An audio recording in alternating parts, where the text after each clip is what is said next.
In this tutorial, you will learn how to create a duplicate page of your website using Squarespace.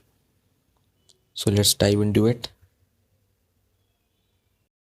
First, you need to go to pages, and then you can see that we have two pages created already.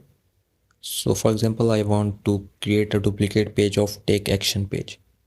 So for that, I need to go to settings and then scroll down, and here you will see an option called duplicate page. Click on it and click confirm.